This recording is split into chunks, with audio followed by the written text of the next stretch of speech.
ইতিহাস গড়ে যুক্তরাষ্ট্রের প্রেসিডেন্ট নির্বাচনে দ্বিতীয়বারের মতো জয়লাভ করেছেন ধনকুবে ডোনাল্ড ট্রাম্প। এ খবর নতুন কিছু নয়। ৫ নভেম্বর নির্বাচনে জয়লাভের এক মাস পর দেশটির বিভিন্ন স্থানে চলছে বিজয়ের উৎসব। কুইন্স কাউন্টি রিপাবলিকান পার্টির আয়োজনে এ উৎসব আয়োজন করা হয়। তবে চমকপ্রদ তথ্য হলো, বিজয় উদযাপন শুরু হয় পবিত্র কোরআন তেলাওয়াতের মধ্য দিয়ে। প্রথমবারের বিজয় উৎসবে এমন ঘটনায় মুগ্ধতা প্রকাশ করেছেন অনেকেই। আর এর মধ্য দিয়ে ট্রাম্প ভক্তদের আশা, নিউ ইয়র্কের অঙ্গরাজ্য রিপাবলিকানদের দখলে থাকবে। নির্বাচনে ঐতিহাসিক বিজয়ের পর এখন মার্কিন প্রেসিডেন্ট হিসেবে ট্রাম্পের হোয়াইট হাউসে আগমনের অপেক্ষা। ২০ জানুয়ারি সেদিন চারদিকে সাজে রবের প্রস্তুতি।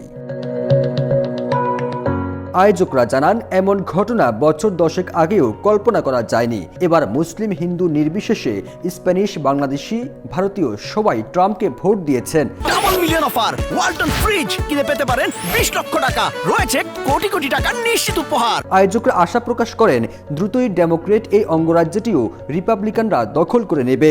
অনুষ্ঠানে বিভিন্ন কমিউনিটির প্রায় ২ শতাধিক মানুষ অংশ নেন। শেষে অন্যান্য ভাষার পাশাপাশি বাংলা সঙ্গীত পরিবেশন করেন শিল্পীরা। ২০ জানুয়ারি ক্ষমতার মসনদে আবারও বসতে যাচ্ছেন ডোনাল্ড ট্রাম্প। ক্ষমতা গিয়ে তিনি যুক্তরাষ্ট্রকে কতটা মহান করে তুলতে পারেন, যেমনটা তিনি বলেছেন, মেক আমেরিকা গ্রেট অ্যাগেন, সেটাই এখন দেখার অপেক্ষা। ফিরোজ আলম, জায়জায়দিন।